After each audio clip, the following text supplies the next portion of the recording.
दर्शक आप सबको नमस्कार। आप सब जानते हैं जगत गुरु तत्वदर्शी संत रामपाल महाराज जी जेल में है। लेकिन मैं आज आपको ऐसा एक लीला दिखाऊंगा या सुनाऊंगा कि संत रामपाल महाराज जी जेल में होते हुए भी एक भक्त को दर्शन दिया है।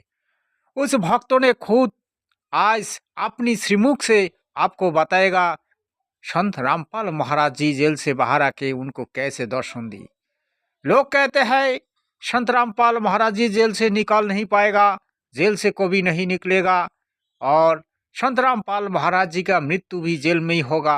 लेकिन ऐसा कभी हो ही नहीं सकता, क्योंकि संत रामपाल महाराज जी वास्तव में परमात्मा की अवतार है।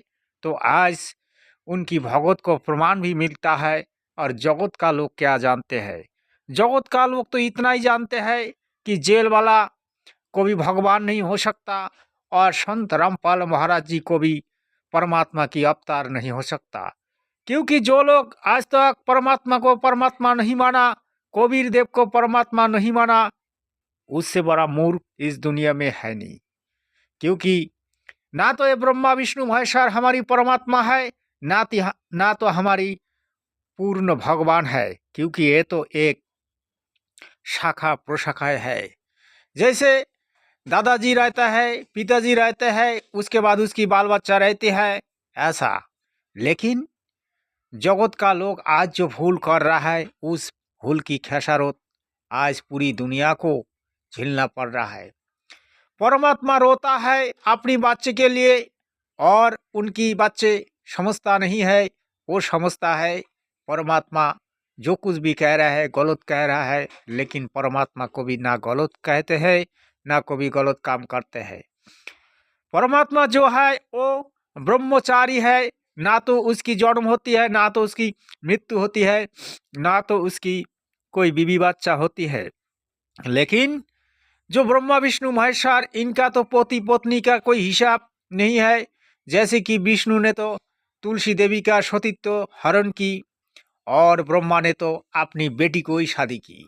तो आप लोगों को क्या बताएं, क्योंकि ये जो हम भगवान को देख पा रहे हैं, जिसकी पूजा करते हैं, वो तो भगवान कहने का भी लायक नहीं है। क्योंकि इनका चरित्र को देखोगे तो एक मनुष्य से ज़्यादा चरित्रवान ये लोग है नहीं। इसीलिए ना हम इनको भगवान मानते हैं और ना ही मानेंगे। लेकिन इनका लोक में रहने के कारण हमें इन्हें रिस्पेक्ट करना पड़ता है, इनकी साधना करना पड़ता है। लेकिन एक परमात्मा, एक ब्रह्म, एक ईश्वर, ये सर्वसत्य है। जो इस बात को नहीं जानते हैं, उससे बड़ा मूर्ख इस दुनिया में है नहीं। क्योंकि मूर्ख तो मूर्ख होता है और मूर्ख को भी सच्चाई को स्वीकार करना नहीं चाहते। इसीलिए ये लोग कलयुग के अंत में कुत्ते गाधे के जैसा जिंदगी जिएगा। और जो संत रामपाल महाराज जी से दीक्षा लेके आज सद्भक्ति कर रहा है, वो तो सत्य लोग जाके सुख में एक अमर शरीर को प्राप्त करके अमर बन जाएगा। तो चलिए आज संत रामपाल महाराज जी जो दर्शन दिया, उस भक्तों की बात हम सुने। सत्साहे जी के चक्कर में पड़ गए हो और ये देख लो चला गया आपका बच्चा। अगर देवताओं से आप जुड़े होते तो आज ये दिन नहीं देखना पड़ता। लेकिन हम उस समर्थ परमात्मा की शरण में थे। मुझे पता था, अपने गुरुजी पे विश्वास था। हमने वो लीलाएं देखी गुरुजी की, जो मुर्दे कफन को फोड़ करके मुर्दे जिंदा करते हैं, बहती हुई नदी से डेड बॉडी को उल्टा मंगा के उसको जिंदा करके जीवन दान देते हैं। ये वो परम शक्ति है संत रामपाल जी महाराज। वो संत हैं जो इतिहास में आपके भाग्य में नहीं है, आपके भाग्य कर्मों के लेख को बदल करके एक नया इतिहास लिखते हैं संत रामपाल जी। तो ऐसे सतगुरु की शरण में होने के बाद क्या बच्चों की मौत से क्या डरना। हमारे गुरुजी स्टाम्प पर लिखित में दावा करते हैं, जैसे वकील लोग लिखते हैं ना, मैं धारक को 100 रुपए देने का वायदा करता हूँ। ये नोट हम लोग जो देखते हैं उस पर लिख के आता है। इसी तरीके से हमारे सतगुरुदेव जी लिख के देते हैं कि अगर आप हमारी भक्ति मर्यादा में रह करके करेंगे तो हम गारंटी देते हैं आपको सतलोक, जो सदा के लिए एक स्थायी स्थान मिल जाता है साधकों को, तो उस तक पहुंचाने का वायदा करते हैं। तो भाई मुझे याद था हमारे गुरुजी ने जो कह दिया था वो तो पत्थर की लकीर है, क्योंकि संत बचन पलटे नहीं, चाहे पलट जाए ब्रह्मांड। तो गुरुजी ने जो कह दिया था वो तो होना ही होना था। गुरुजी बताते हैं पिता के सामने अगर वो पिता भक्ति कर रहा है और सतगुरु से नाम लेकर के उस कबीर परमात्मा की अगर भक्ति कर रहा है, तो उसके घर में पिता से पहले पुत्र की मृत्यु नहीं हो सकती। हमारे गुरुजी दावा करते हैं। तो हमें तो अपने गुरुजी के सत्संग पर, प्रवचनों पर दृढ़ विश्वास था। बहुत देर हो गई, मतलब काफी गांव पूरा भीड़ इकट्ठी हो गई। उस समय गुरुजी से केवल ये दास अकेला ही जुड़ा था और कोई नहीं जुड़ा था गुरुजी से। तो मैंने क्या किया कि अपने बच्चे को लेकर के गुरुजी का जो स्वरूप लगा हमारे यहाँ पे, वहां जाके लेटा दिया, परमात्मा से दंडवत किया हमने। हे परमात्मा बंदी छोड़, आप कर्मों के लेख को मिटाने वाले सृष्टि के सृजनहार है, हे परमात्मा दया करना।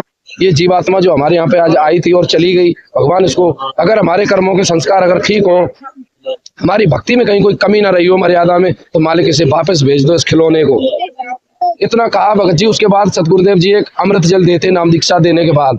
गुरुजी बताते हैं कोई विशेष आपत्ति पड़े तो इसका यूज करना तुम। अब जब बच्चे की डेड बॉडी सामने रखी है तो एक बाप के सामने इससे बड़ा क्या दिन आएगा। मुझे याद आया, मैं गुरुजी बताते हैं कि विशेष आपत्ति में आ गई आपत्ति, भाग के गए गुरुजी के वही स्वरूप के सामने, हमारे वो अमृत जल रखा था, उसमें से थोड़ा सा अमृत जल लेके जैसे इस बच्चे की डेड बॉडी में, मरे हुए बच्चे में अमृत जल डाला भगत जी, वो चमत्कार हुआ जो मतलब सब गांव वाले मिलके और एकदम बोल रहे हैं भोले बाबा की जय, शेरा वाली की जय, अपने अपने जयकारे लगा रहे हैं, जिसको जो अच्छा लग रहा था भगवान।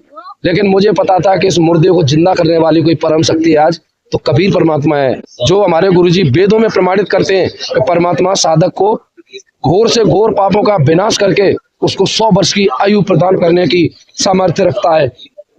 तो वही कुछ नजारा हमारे साथ हुआ। और ऐसा एक नहीं, ऐसे पता नहीं, आप ये वीडियो पता नहीं अब कितनी देर तक बना पाएंगे, इतने चमत्कार हुए। पग पग पर एक कदम रखते हैं गुरुजी कुछ न कुछ लीला करते हैं, एक कदम रखते हैं गुरुजी कुछ न कुछ चमत्कार करते हैं। ऐसे कई बार हुए हमारे साथ। भगत जी, जैसा कि आपने बताया कि आपको संत रामपाल जी महाराज के दिव्य दर्शन हुए, तो वो आपको कहाँ पर हुए और क्या कुछ आपकी वार्तालाप हुई संत रामपाल जी महाराज से?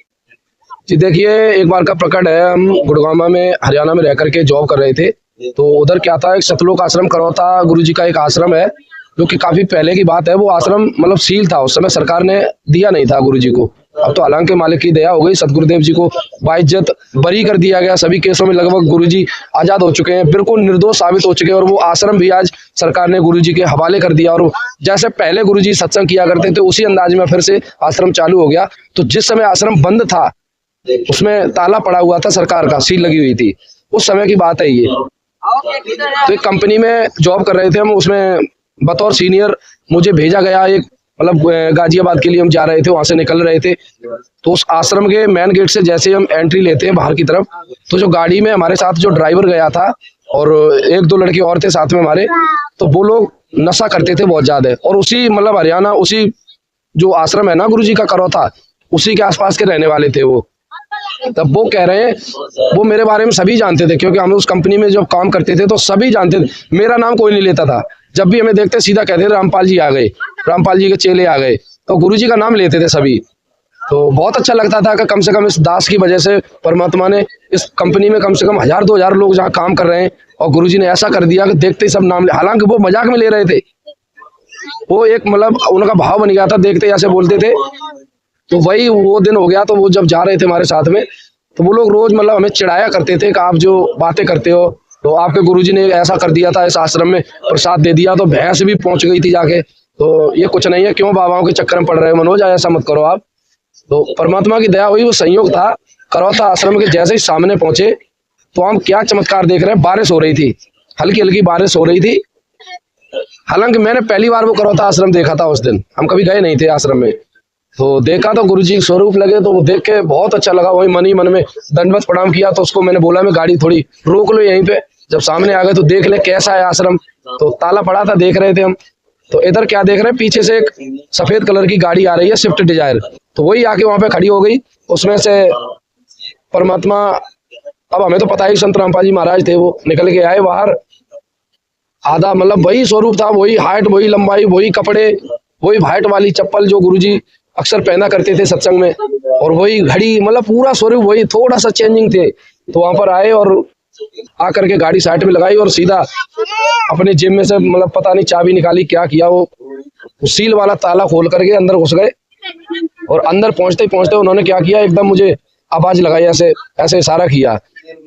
तो मतलब ऐसा लगा मुझे अपनी आत्मा से, ये लग रहा था मैं कि चुम्बक नहीं, लोहे की, लोहा और चुम्बक जब आसपास आ जाए तो चुम्बक खींचने लगती है, ऐसे एक खिंचाव बन गया। तो बारिश की बूंदों में हम अपने आप को रोक नहीं पाए, मैं भागने लगे उधर, क्योंकि ये पता नहीं क्या। और सत्साहिब किया तो उधर से भी उन्होंने थोड़ा ऐसे सिर हिला के मतलब सत्साहिब किया है। तो हम अंदर की तरफ जब गए तो आश्रम के पास जैसे ही पहुंचे गेट के पास, तो गुरुजी सीधा बोले हमारे मन की बात जो हम सोच रहे थे कि तेरे साथ और कौन है। अपने हमारे साथ इसी आसपास के रहने वाले एक दो ड्राइवर भाई हैं तो नशा करते हैं बहुत ज्यादा है। और हमने कि हमें गुरुजी के बारे में बहुत चिढ़ाते हैं ये लोग, बताते कि आश्रम गंदा है, इस आश्रम में मतलब वो बना हुआ सुरंग बनी हुई जिसमें बहुत गंदे काम किया करते थे संत रामपाल जी महाराज। तो ऐसी करके बातें कर रहे थे वो। तो वो वही बोल रहे हैं वहां से, तो जाइए और उसको लेके आइए जो ऐसी बातें किया करता था। आज उसको आश्रम का निरीक्षण करा दे कि यहाँ पर क्या होता था, उस सच्चाई से परिचित करा दे उसको। ये सच्चाई है, मैं एजुकेटेड है, ऐसा नहीं है कि कोई अंधविश्वास में बोल रहे या मुझे कोई 100-200 रुपए दे के बुलवा रहा है, ये सच्चाई है। तो वहां से क्या हुआ, जब मैंने उसको बुलाया मैं भाई आजा मुझे आश्रम दिखाते हैं तुझको। अब मतलब ये बुद्धि काम नहीं कर रही कि आश्रम सील है। थोड़ी देर पहले इसमें हमने खुद देखा कि ये मोहर लगी हुई थी। अब उसी आश्रम के अंदर हम प्रवेश करने जा रहे हैं, आश्रम खुला है, ये चमत्कार देख रहे हैं। अंदर गए जाके तो क्या देख रहे, जाके थोड़े आगे बढ़े तो अब वो हमारे साथ में ही है, वो जो बातें करते थे नशेड़ी, तो आके भाई अब गुरुजी बोल रहे हैं कि बेटा इसको ले जा तो आश्रम का कोना कोना चप्पा चप्पा इसको बड़े गौर से दिखाना जाके इसमें सुरंग कहाँ बनी हुई है। पैरों तले जमीन खिसक रही हमारी। हमने कि बताओ सुरंग जो हम गाड़ी में बातें कर रहे थे, कंपनी में बातें कर रहे थे, यहाँ पे सुनने को मिल रही है। अब एक बार तो मन में आ रही है हमने जो गुरुजी है जो मन की बात इधर से बोल रहे हैं, थोड़ी देर बाद मतलब मन पता नहीं गायब हो गया, नहीं गुरुजी नहीं हो सकते, ऐसे बातें मतलब अपने आप से कर रहे। और चलते चले गए, पूरा आश्रम उसको दिखा दिया कोना कोना। तो थोड़ा नीचे गए तो मतलब एक एक उसी की टॉर्च जलवाई हमने देख ले भाई कोना कोना कहीं तुझे सुरंग इसमें दिख जाए, क्योंकि गुरुजी ने पहले ही बोल दिया था इसमें सुरंग, इसको दिखा कहाँ सुरंग बनी है। पूरा आश्रम देख लिया। अब वो लौट के आया तो वहीं पे गुरुजी खड़े थे। इतने में गुरुजी ने अपनी गाड़ी से कुछ मतलब ज्योति वगैरह निकाल करके, वहाँ परमात्मा के स्वरूप है वहाँ ज्योति जला दी और वहीं पे अपने बाहर टहलने लगे। बहुत अच्छा, इतना सुंदर दृश्य मैंने अपनी जिंदगी में नहीं देखा। तो मतलब मेरा मन हुआ मैं गुरुजी को हम दंडवत प्रणाम करें। तो मैं पूछ रहा हूँ कि यहाँ पर परमात्मा को हम दंडवत प्रणाम करना चाहते हैं। तो मुस्कुराए और बोले तो अंदर चला जा, अंदर अंदर करके आ प्रणाम। तो अंदर हम जा रहे हैं प्रणाम करने, प्रणाम स्थल बना था वहाँ पे पहले का। तो प्रणाम करने गए तो हम प्रणाम कर रहे हैं, मुझे ऐसे लग रहा है कि मनोज तुम गलत जगह प्रणाम कर रहे हो, प्रणाम करने वाला शायद यहीं आसपास कहीं बाहर खड़ा है। अब इतने मैंने प्रणाम बस उल्टा सीधा किया और उठे और सीधा आके बाहर आ गए। तो गुरुजी उधर से टहलते हुए आ रहे थे तो देखा मुझे। अब मैंने बोला मैं कि लोग ये कहते हैं कि ये जेल में है, हमने कहा आज ऐसा तमाचा लगाएंगे उनको जो झूठ बोलते हैं कि जेल में। मेरे सामने खड़े ये, हम दर्शन कर रहे हैं, बातें कर रहे हैं, हमने एक सेल्फी लेते हैं, अभी देखो फोटो खींच के भक्तों को दिखाएंगे जाके ये है संत रामपाल जी महाराज। तो मैंने क्या किया, ऐसे चलते चलते ये हाथ ऐसे जेब की तरफ बढ़ाया भी नहीं, मन में सोच लिया हम एक सेल्फी लेंगे। इतने में वहां से बहुत दूर से आवाज लगा रहे हैं हमें कि यहाँ का फोटो वायरल नहीं कर सकते, आप फोटो खींच नहीं सकते, अगर खींचोगे भी तो आपके फोन में फोटो आएगा नहीं, ये फोटो नहीं आएगा। दर्शक, आप लोगों ने सुना संत रामपाल महाराज जी की लीला। वास्तव में संत रामपाल महाराज जी जो लीला किया है, ऐसा लीला कोई भी संत नहीं कर पाएगा। हमारे देश में बहुत पाखंडी पाखंडी संत है, लेकिन उन पाखंडी पाखंडी क्या करते हैं, जनता को लूटते हैं।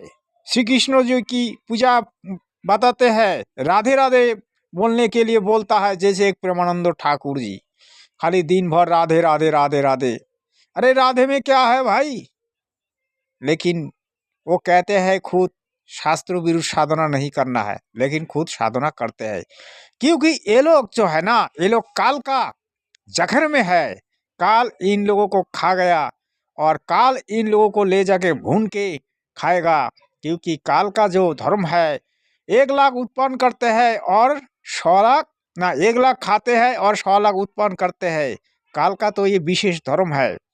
लेकिन इन मूर्खों को क्या बताए, इन मूर्खों को आज तक पता नहीं है काल क्या चीज़ है। काल ये लोग को इतना ही मालूम है, काल एक समय है, तो समय आपको बताएगा क्या होने वाला है और क्या होगा। क्योंकि जगत गुरु तत्वदर्शी संत रामपाल महाराज जी के ऊपर जो बांदा विश्वास नहीं की, उससे बड़ा मूर्ख इस दुनिया में है नहीं। और मैं तो ये कहूँगा कि संत रामपाल महाराज जी परमात्मा की अवतार है, 100% है, 100% है, 1001% है। क्योंकि वेदों में प्रमाण मिलता है कबीर देव पूर्ण ब्रह्म है और कबीर देव परमात्मा है। और हमारे कबीर सागर में मिलता है कि जगत में जो तारणहार आया है वो जगत गुरु तत्वदर्शी संत रामपाल महाराज जी है। लेकिन मूर्ख को क्या समझे, मूर्ख को क्या समझाए। इसीलिए जगत गुरु कहते हैं मूर्ख को समझाने का जरूरत नहीं है, क्योंकि मूर्ख समझ नहीं पाएगा। जिसकी आत्मा पवित्र है वो खुद समझ जाता है और दौड़ के संत रामपाल महाराज जी से दीक्षा लेके साथ भक्ति कर रहा है। मैं तो यही कहूँगा भाई, अगर जगत का भाई के पास ये वीडियो पहुंच जाए तो जगत का भाई आप समझ लेना संत रामपाल महाराज जी कोई आम आदमी नहीं है। और अगर आपको इस काल लोक से मुक्त पाना है तो बहुत जल्द संत रामपाल महाराज जी से दीक्षा लेके साथ भक्ति करना है। आज तो इतना ही है भाई। सत साहेब।